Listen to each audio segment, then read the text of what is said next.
Hello friends, study world में आपका स्वागत है। आज की वीडियो में हम परिपथ में विद्युत धारा I का मान ज्ञात करना सीखेंगे। ठीक है, देखिए ऐसा क्वेश्चन एग्जाम में बार बार आता है।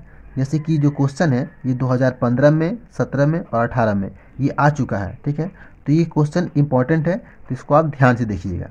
ठीक है, तो क्वेश्चन हमारा क्या है?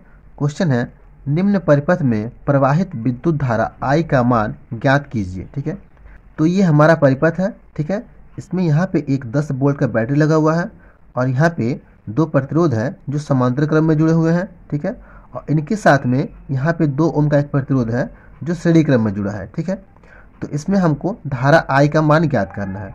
ठीक है, तो धारा I का सूत्र क्या होता है? परिपथ में धारा I बराबर होता है विभवांतर बटा प्रतिरोध, यानी कि हमारा विभवांतर है। ठीक है, विभवांतर, ठीक है, बटा ये हमारा प्रतिरोध है, प्रतिरोध। ठीक है, तो विभवांतर हमारा दे दिया गया है यहाँ पे 10 वोल्ट।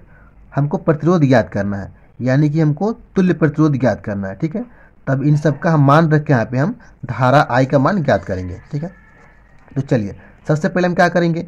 प्रतिरोध ज्ञात करना है हमको। तो यहाँ पे हम देखेंगे कि 2 प्रतिरोध है जो क्या है, समांतर क्रम में जुड़े हुए हैं। ठीक है, और इनके साथ में यहाँ पे एक प्रतिरोध है जो श्रेणी क्रम में जुड़ा है। सबसे पहले जो यहाँ पे समांतर क्रम में प्रतिरोध लगे हुए हैं इनका हम क्या करेंगे? तुल्य प्रतिरोध निकालेंगे। ठीक है, और जो परिणामी प्रतिरोध निकलेगा वो इसके साथ में श्रेणी क्रम में जुड़ा होगा, फिर इसको हम श्रेणी क्रम में जोड़ेंगे। ठीक है, तो सबसे पहले हम क्या करेंगे? समांतर क्रम में इनका तुल्य प्रतिरोध निकालेंगे। ठीक है, तो लिखेंगे यहाँ पे हम, ठीक है, समांतर क्रम में प्रतिरोध।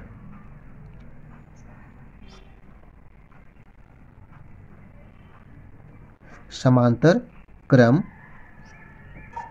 में प्रतिरोध। ठीक है, तो समांतर क्रम का सूत्र क्या होता है? समांतर क्रम का सूत्र होता है 1/R बराबर 1/R1 प्लस 1/R2। ठीक है, ये होता है हमारा समांतर क्रम का सूत्र। ठीक है, तो सबसे पहले क्या करेंगे? हम इनका नाम रखेंगे। देखिए यहाँ पे ये हम रखें इसका नाम R1, ये हो गया मेरा R2। ठीक है, और इसको मान लेते हैं R डैश। ठीक है, ये R डैश है। ठीक है, ये R डैश है। देखिए इनका नाम हम कुछ भी रख सकते हैं। ठीक है, ये R1 R2, इसको हम R3 भी रख सकते हैं। ठीक है, लेकिन इन सब का जो परिणामी होगा, जो तुल्य प्रतिरोध होगा, वो R के रूप में होना चाहिए। ठीक है, तो चलिए देखिए अब क्या करेंगे? हम इनका हम तुल्य प्रतिरोध निकालेंगे। ठीक है, तो इनका जो तुल्य प्रतिरोध होगा उसको हम R डबल डैश मान लेते हैं। तो यहाँ पे R के जगह पे होगा मेरा 1/R डबल डैश। ठीक है, बराबर ये 1 ये R1 के जगह पे क्या है? R1 बराबर है 4, यानी कि 4 ओम। ठीक है, और ये प्लस 1/R2। R2 कितना है? R2 बराबर 4 ओम है। ठीक है, अब इन सबको हम क्या करेंगे? जोड़ेंगे। ठीक है, देखिए ये हमारा भिन्न का प्रश्न हो गया और दोनों का हर क्या बराबर है, तो केवल ऊपर वाले अंश को हम जोड़ देते हैं। ठीक है, तो यहाँ पे हम जोड़ेंगे 1/R डबल डैश बराबर, इन दोनों को जब जोड़ेंगे तो कितना होगा? 2, और दोनों का हर बराबर है तो दोनों 4 की जगह 1 की 4 रखेंगे, यानी कि 4, तो 2/4 हो गया। ठीक है, अब देखिए अब 1/R डैश बराबर R डबल डैश बराबर क्या होगा? देखिए इसको 2 से कटाएंगे तो क्या होगा? 2 1 कम 2। ठीक है, 2 2 ना 4, यानी कि 1/2। ठीक है, अब जब हम इसको हल करेंगे यानी कि R डबल डैश का मान निकालेंगे तो क्या होगा? देखिए इसका इसके साथ, इसका इसके साथ क्या है? क्रॉस मल्टीप्लाई है, गुणा है। ठीक है, तो यहाँ पर लिखेंगे हम, इसको गुणा करेंगे इसके साथ तो क्या होगा? 2 1 कम 2 बराबर, और इसका गुणा करेंगे इसके साथ तो क्या होगा? R double dash. ठीक है, अब देखिए इसको हम कुछ इस प्रकार लिख सकते हैं, R डबल डैश बराबर 2। R इधर हो या इधर हो उससे कोई अंतर नहीं होगा। ठीक है, R का मान क्या होगा? सेम होगा। अब क्या हो गया? R बराबर 2 हो गया, यानी कि 2 ओम।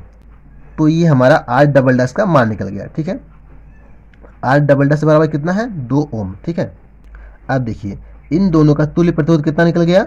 2 ओम। ठीक है, तो ये जो 2 ओम है यहाँ पे प्रतिरोध है, तुल्य प्रतिरोध इन दोनों का, ये इसके साथ में श्रेणी क्रम में जुड़ा है। ठीक है, तो इन दोनों को हम क्या करेंगे, श्रेणी क्रम में जोड़ देंगे। तो यहाँ पे लिखेंगे हम श्रेणी क्रम में प्रतिरोध।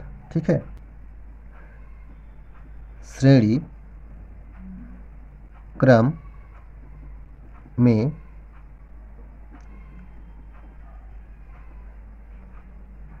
प्रतिरोध। ठीक है, तो श्रेणी क्रम का सूत्र क्या होता है, इसका सूत्र होता है R बराबर R1 प्लस R2। ठीक है, तो हमारे R1 की जगह पे क्या है, R1 की जगह पे हमारा है R डैश। ठीक है, R डैश है, ये R डैश है। ठीक है, और R2 की जगह पे क्या है, R2 की जगह पे है R डबल डैश। ठीक है, तो यहाँ पे लिखेंगे हम R बराबर R1 की जगह पे है R डैश और R2 की जगह पे है R double dash, R double dash. ठीक है, लिख दिया। तो ये हमारा सूत्र हो गया। अब इन सब का मान हम रखेंगे, यहाँ पे रखेंगे। देखिए ये R बराबर R डैश का मान कितना है, R डैश बराबर है 2 ओम। ठीक है, प्लस R डबल डैश बराबर कितना है, तो R डबल डैश बराबर भी है 2 ओम। अब इन दोनों को जोड़ेंगे तो कितना होगा, R बराबर 2 2 4 यानी कि 4 ओम। ठीक है, प्रतिरोध कितना हो गया, 4 ओम, यानी कि इन सब का तुल्य प्रतिरोध कितना हो गया, 4 ओम हो गया। ठीक है, अब क्या करेंगे, इन सब का मान इस सूत्र में रख के हम धारा I का मान ज्ञात करेंगे। तो यहाँ पे लिखेंगे